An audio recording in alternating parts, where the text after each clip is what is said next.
Have you always wanted to play an Unholy Death Knight, but maybe find it a little bit too complex or hard, managing disease and minions at the same time? Then I got the solution for you.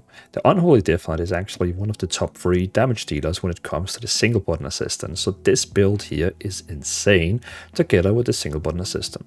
So in this video here, I'm going to show you how you can do min-maxing with the single button assistant and Unholy Death Knight, having a good time, relaxing time, and also dealing blast of damage. In this video here, I will be going over stats, talents, rotation, and showing you a little glimpse of gameplay. So let's get to it. Alright, so when it comes to stats, first of all, what I always recommend is the highest amount of strength / eye level.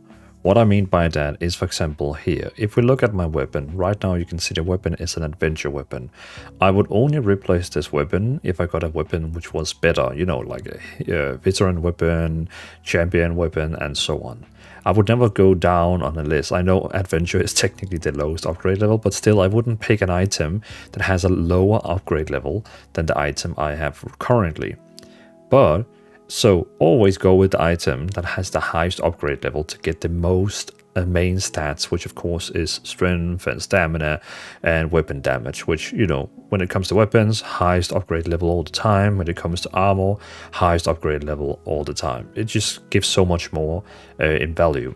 Then if you get an item that has the same upgrade level as the item you already have, that's when you're going to look at secondary stats. First of all, we have Mastery. Mastery is a really great stat for Unholy Death Knights, especially with the single button assistant, since it increases a lot of the damage that also comes from outside of single button assistant. So increase the damage of your minions and shadow damage abilities by 25%. So that's because I have 25% of Mastery right now. Also, increase the critical strike damage of your minions and diseases by 22%. So it actually also will. It increases the minions, the shadow damage we deal, and also the critical strike damage of minions and disease, which is really, really great. So a lot of things is getting increased by Mastery, which we really like playing Unholy, and especially with the single button system. Next, as you probably can imagine or guess, is critical strike. The reason for this is because we already now from Mastery are getting increased critical strike damage. So normally when you crit, you deal like 200% more damage, but now already here we're dealing 222% more damage. Beside of that, we also have a talent here which actually increases the damage even further. We have this one here. Critical strike damage of your minions is increased by 15%. So now when minions actually crit, they crit for even more, which is really great. So just like, crit is just like something we like, because our minions, our diseases, everything can crit. So what's not to like? Thirdly, actually, it is haste. Haste increases our attack speed. It increases the tick rate on debuffs. It increases attack speed on us and minions as well. Minions also attack faster, and the speed of your DCs and stuff like that. And it also reduces the global cooldown. So when you actually use the single button assistant, you get a 25% longer global cooldown. But when you have more haste, so a normal global cooldown is 1.5 seconds. So every time you use a spell, it will wait, like all the other spells you're going to be casting will first be able to be cast after 1.5 seconds. With single button assistant, it's 1.8 seconds. But the more haste we have, we actually reduces the global cooldown. So haste can actually help make the global cooldown from single button assistant a little bit less, high or whatever you say. But still, haste isn't at the top of the stats, because all the mastery and crit is increasing our pets damages and disease damages, which is not affected at all by a single button assistant, which is quite amazing. Which is also why this spec here is top 3 when it comes to the damage dealers of single button assistant, because we got so much damage coming from the outside of single button assistant. And then lastly, we have versatility. If you are a solo player, versatility could actually be something nicer, but it increases the damage and healing you do flat out, and also decreases damage you take, like you will become a more tankier person. So if you pretty much only play solo content like delves and stuff like that, then versatility could actually be a nice stat, because it will reduce the damage you take, but still flat out damage, it's the worst one so far. But still, not too bad at all. But yeah, that is the stats. So when it comes to talents, we are using Rider of the Apocalypse, which is definitely the meta for Unholy Death Knights right now. We have two builds. We have one which is for dungeons and one we have for raids. Both of the talents you can find on my Discord. Look in the description of this video, and there's a link for my Discord, and then there will be a room called Unholy Death Knight. Both talents are in there, and keybinds and stuff like that. So the main difference here between these two talents is that both of them is using very much meta. Everything they have in the right side and the middle is pretty much meta, because that is just what deals most damage right now. Then on the left side here, I have modified both of the builds a little bit to make it a little bit more survivability. Like I have chosen, for example, Blood Draw, some Leech, basically making sure that we have some good survivability in this spec here, and also just making it feel a little bit more smooth, especially for solo gameplay and just, stay alive, which of course is very nice. But the main difference between the dungeon and raid build is that on the dungeon build, we are using Blight Burst, which makes the explosion from Putrefy is now extending our plagues by 4 seconds, and it deals 35% of that damage. Deals 35% of the damage they would deal over that time instantly, which is quite insane. So Putrefy now makes every burst, like every plague on the target, because we have the spell called Outbreak, which is going to make plagues on all our targets. And now every time you use Putrefy, they will now, explode even more, and extends the plague and also deal more damage to everyone who has it. As well, we're using Menacing Magus, which makes all our mages, if we have mages that we keep summoning, these mages, they will now shoot up to, your Magus of the Dread now fires a volley up to 8 nervy enemies. So now they actually deal AoE damage, which is insane.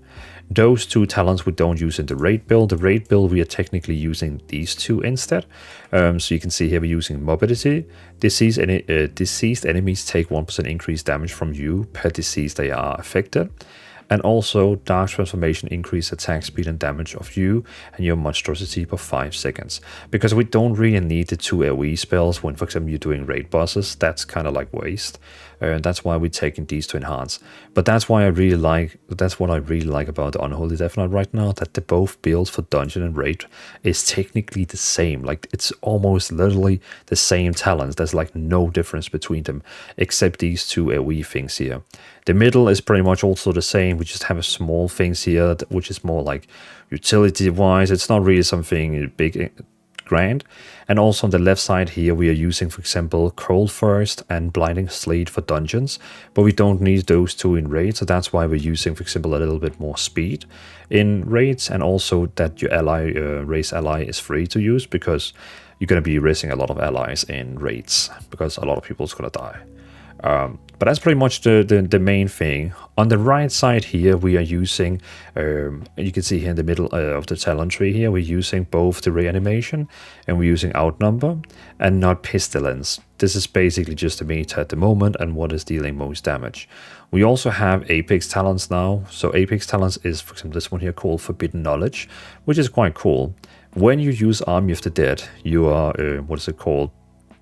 your Death Coil and Epidemic, which is your runic power spenders. They are transforming into 2 new spells, Necrotic Coil and Graveyard. So now you basically for 30 seconds are going to be able to spam these spells here, which is quite strong. And then also, Putrefy causes your next one Scourge Strike to summon a lesser goal and grant you 6 mastery over 12 seconds. This multiply applications may overlap, so you can actually have more of the same application over time. Also, each Magus of Dead, which is your mages, under your command increases the damage of Necrotic Coil and Graveyard by 8%. Also, another cool thing, Dread Plague has a 20% chance to rouse the dead, causing a lesser goal to unnerve and leap at the target to putrefy at 60%. This one here, what it means, the last thing, is actually, so when you cast the spell Outbreak, you're giving 2 plagues to a target. One that is called Dread Plague that can only be on 1 target at a time, and then you have Virulent Plague which can be spread to everyone. And this one here that is called Dread Plague, which is the one that can only be on this 1 target, is the one, every time it deals damage, it has a chance to actually summon like a goal that comes up and use Putrefy, which is quite amazing. So this one here is definitely a meta. And then, of course, as I mentioned before, we have reanimation and we have outnumber.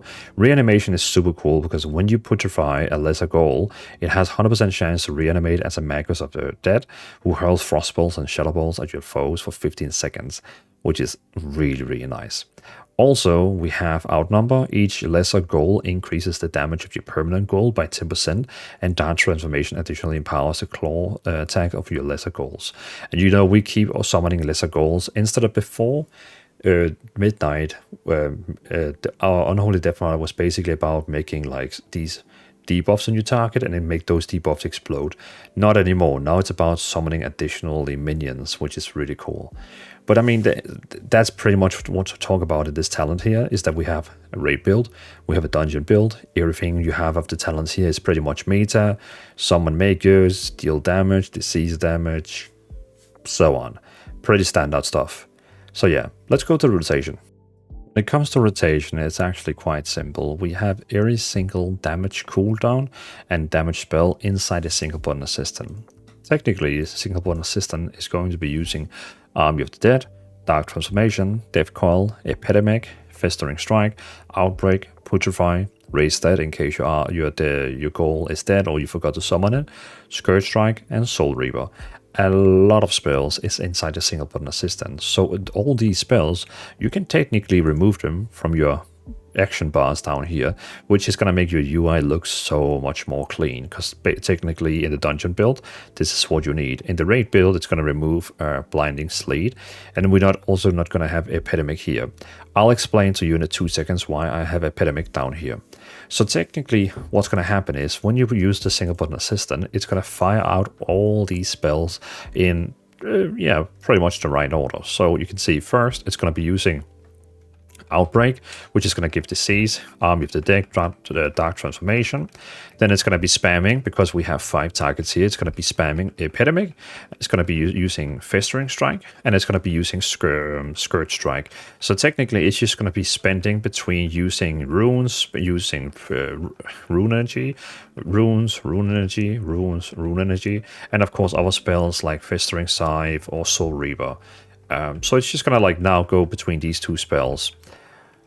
So now you, and also of course also our DS spell Putrefy as well, of course, which is the one that makes a goal coming and like leaping and exploding.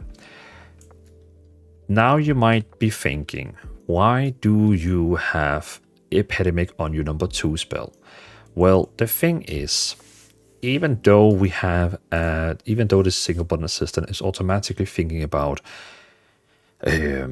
using, it's automatically thinking about using Death Coil and also Epidemic. Depending on Death Coil, it will use when it's 1 to 2 targets. So like if I was fighting just this one alone, it would be using Death Coil. If I'm fighting more than 2 targets, so every time it's like +3, it will be using Epidemic. What I have seen is that it actually sometimes uses way more Scourge Strikes or Epidemic. Of course, Scourge Strike is also really strong, especially when you have a Clawing Shadow on, because then it's going to hit up to like 4 targets or something like that. It's going to actually deal a lot of damage AoE-wise. But straight on paper, Epidemic is actually, like if you have tons of mobs like this case here, Epidemic is actually going to deal most damage. So what I would prioritize sometimes is, pressing that 2 additionally Epidemics out. So you can see what I mean is basically here, if I go back here and use my rotation here, you can see now the next 30 seconds we're going to have an upgraded Epidemic called Graveyard. But you can see now that it's focusing on using Scourge Strike, Festering. Now it actually used Graveyard, but now it uses, again, Scourge Strike, and so on.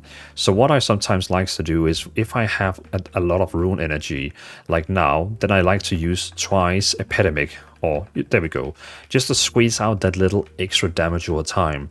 Because you can see, again, now it used Scourge Strike 3 times. So what I want to do is I want to use Epidemic myself again.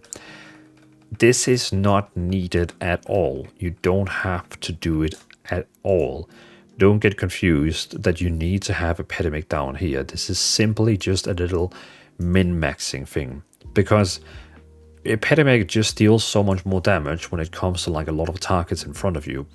But sometimes the single button assistant is using a lot of Scourge Strikes and Festering Strikes and kind of forget that you have. It really sometimes forgets that when we're using Army of the Dead, the next 30 seconds, our epidemic spell is super strong. Of course, when we outside the Forbidden Knowledge, you pretty much don't have to use epidemic.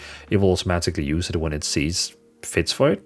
And then you could just use the single button rotation. But especially in that burst window, that 30-second burst window, or that 30-second burst window where you have Graveyard Spell, then I just personally feel it's very important to get as many of those graveyards out, which is going to be your number 2. So again, you don't have to do this. It's just a little way of squeezing out that 10% more, 10-20% more damage. And again, that's what all these videos are about, to show you how you can technically squeeze out a little bit more damage with the single button system.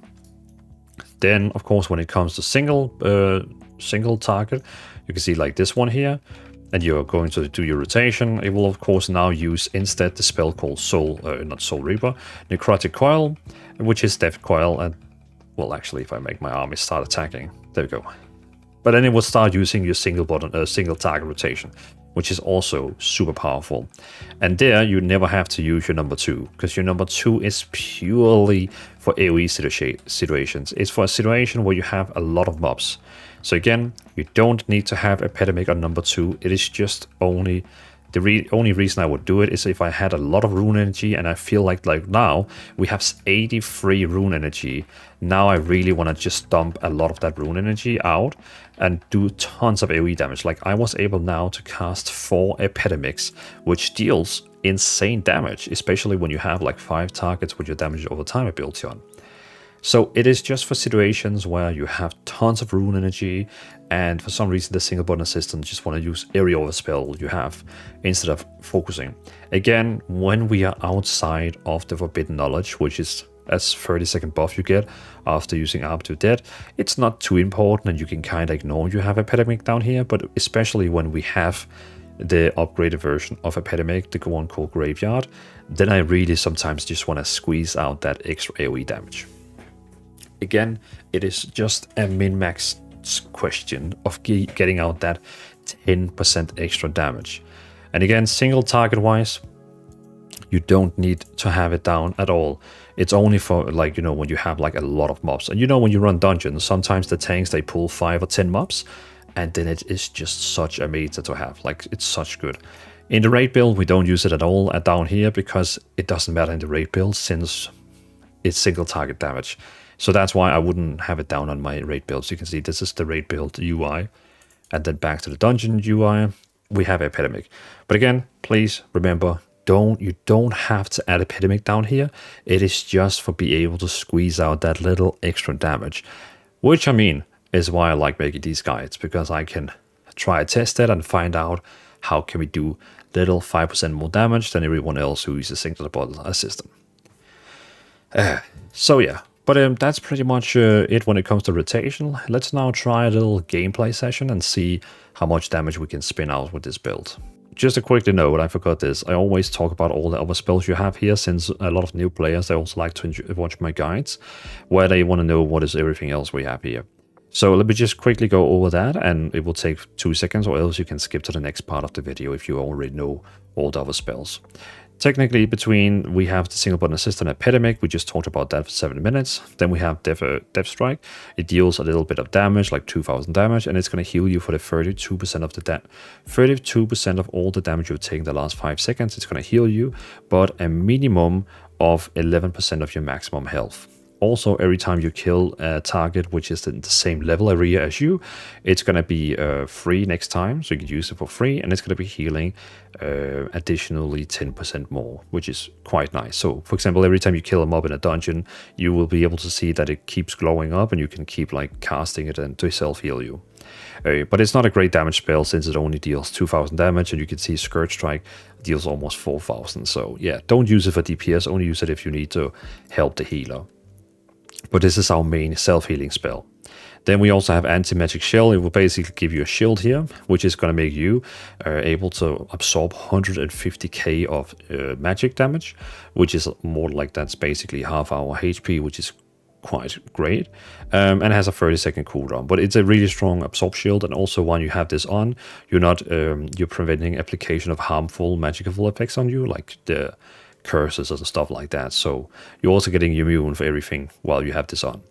Then we have Mind Freeze, which is your interrupt spell. So in case like this target here was casting a spell we don't want it to cast, we can use Mind Freeze and it will interrupt that casting. Then we have Depth Charge. So this is the one, it's kind of like the Paladin's charge spell. It's only something you can get from Rite of Apocalypse. But basically for, I think it's like 8 seconds, yeah, you run super fast on the horse. And it's pretty cool. Looks pretty nice, but it's a nice spell and it helps you to move around. Very nice spell. Then we also have, in case we want to help the tank, imagine that you have a group here of mobs and there was a mob over there, you want to help the tank getting over here, then you have the spell called Death Grip and you can pull the mobs over here. It's also a nice spell in raids because you can help pulling mobs from there over here in case you know a spawn ad over there, like an ad spawn, and you want to help the entire raid group by getting it over there. So here you can use Death Grip. We have 2 of the charges because of this talent here, so we have actually 2 of them. Then we also have Lichborn. Lichborn is a powerful spell. It makes you kind of like become an undead for 12 seconds. It increases our leech by 6%. So that means normally we have 3% leech, but now we're going to have 9% with the Lichborn. So 9% of all the damage you're going to be dealing for 12 seconds is going to be self-healed back to you, which is quite powerful. You can technically also use it and spam Death Coil on yourself for self-healing. It will be healing you for 7,000 all the time, but I would still say that the healing from Death Strike is more powerful, so I wouldn't really do that. Also, it makes you immune for Charm, Fear, and Sleep, which is quite nice. Then we have Iceborne Fortitude. It makes you immune for Stun and reduce all damage you take by 30%. And then we also have Anti-Magic Zone, which is going to reduce all magic damage taken by everyone inside it for 15%. Quite powerful in a raid also. Then we have Raise Ally. In case one of your allies in your group dies, you can actually combat rest them. So not like a normal healer rest after combat, but you can actually get them back in the battle, which is quite powerful. Then imagine these 3 mobs here all casting a spell at the same time, and I want to interrupt them. Then we have the spell here called Blinding Sleet, and it will actually interrupt them all and make them like walk around in circles. And when you start attacking them again, that spell is gonna be broken. But still, the most important part of this spell here is just to interrupt them all casting a spell, which can also really give your tank a little like slot where he can like, you know, get healing back. Then we also have Chain of Ice, a spell that makes them move very slow for like 8 seconds. In case you have a mob that you need to slow down, that is chasing your healer or something like that. But yeah, powerful spell in case needed. So let's try and do a big pull. The tank is only going to pull these, but I'm just going to be a little bit of a douche and pull some extra mobs for the tank. There we go. Then we don't need this spell. And now we're going to be using our single button assistant. It's going to be summoning the entire army. And we're just going to be spamming 1 and 1, 1, 1. Oh, I had my pets on passive. That's not very good. That just reduced a lot of the damage I was doing. Now we can see of a situation here. Doing quite good damage, especially after that it actually started attacking with my pets. We are up on 80k damage. That's almost as much as the Demon Warlock test we did. But still, pressing 1 and it's just do tons of damage. Again, now you can see I got 70 of rune energy, so now I'm going to be spamming Epidemic just to get out that extra little squeeze of damage, and then back to using the single button assistant again. But Epidemic spamming is great when you have like tons of like rune energy. So again, you can see there, most of the fight we had 80k damage, DPS. I had my pets on passive, so bad start, but whatever. But still, I would say pretty good fight first. Most of the damage, of course, came from Graveyard, and that's what I'm saying. Spamming that Epidemic a little bit more, whenever you see you have additional runic power, then it's so like you can see the damage really comes from Epidemic and Graveyard. And so getting out that additionally small graveyards inside that burst window is such a big win. Because single button assistant is going to be like using a little bit of, a little bit of this and a little bit of that. But sometimes when you have those 10 mobs standing on you, you really just want to spam that epidemic, which is the graveyard spell when it's upgraded. So just again, it is just a min-max question. You don't have to do it, but I'm just saying. Let's try to do another big pull just to see for fun what's going on.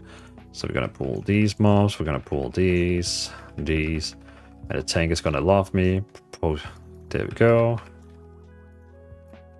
And now, if we could get all the mobs together, and we're going to be spamming 1. So right now, I saw that it actually used Death Coil a couple of times, which I don't understand. But that's fine. Now we have like tons of runic power, so I'm just going to be spamming a lot of epidemics. A lot of epidemics, getting them out, dealing great damage, and now back to spamming single button assistant again. Now it's the core going to use Army of the Dead at the end of the mobs, which of course is a bit annoying. And back to spamming here and single button assistant again.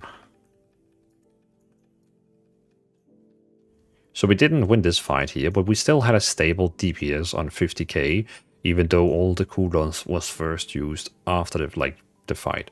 But still pretty solid, and I mean, we were basically just pressing 1 all the time, and every time I saw that I had too much runic power, I was spamming 2. But of course, that 30 seconds after using Army of the Dead, I would say it's very, very nice to spam additionally graveyards out. Right, let's try a little cleave boss situation here. Looks like the tank doesn't want to pull, so I guess I have to pull for him. I'm going to be using the single button assistant, and now of course, as I mentioned before, on a boss scenario, you don't have to use the epidemic spell anymore. That is just only for the min-maxing when there's like a lot of mobs and you want to do a little bit squishy extra damage. But now here on these bosses here, we're just going to be using the single button assistant, and it will automatically use damage for the boss, and it will also automatically use a little cleave mechanic as well. As you can see right now, we are leading big time, which of course is nice. So we're just going to enjoy that victory. Now we need to get out the plagues somewhere else. Get back there.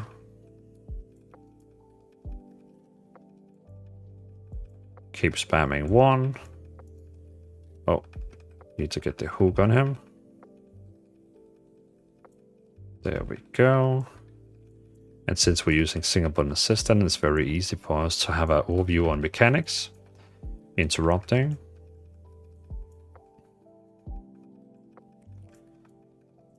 Split a little bit out. There we go.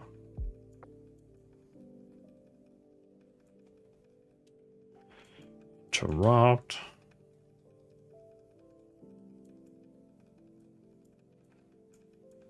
And some of the other followers, they're kind of like catching up to me slowly, but still dealing more damage than them, which is great. Now we of course has a bit cooldown.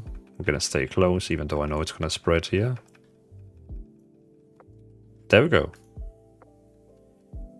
Overall, pretty good damage, and again, remember this spec here is top 3 when it comes to single button assistant damage. It's really, really great because we have so much damage coming from the outside of single button rotation, single button assistant, so that's really, really powerful. I hope you enjoyed this little video here about using the single button assistant for the Unholy Death Knight. Personally, it's one of my favorite DPS specs because it is in the top 3 when it comes to most damage from single button assistant, because we have so much damage coming from the outside of the rotation, like your minions, your damage over time, and so on. It's just overall a really, really great spec. So yeah. So thanks for watching, have a great day, and let me know in the comments what you think. Is there some special spec that you're waiting for me to make a video about? And keep in mind, all my talents, my builds, my macros, my UI, everything is on my Discord channel in case you need it. Link down in the description. And feel free to support the channel by subscribing to my channel on YouTube, or become a YouTube member in case you want to also have your name in the end of the video.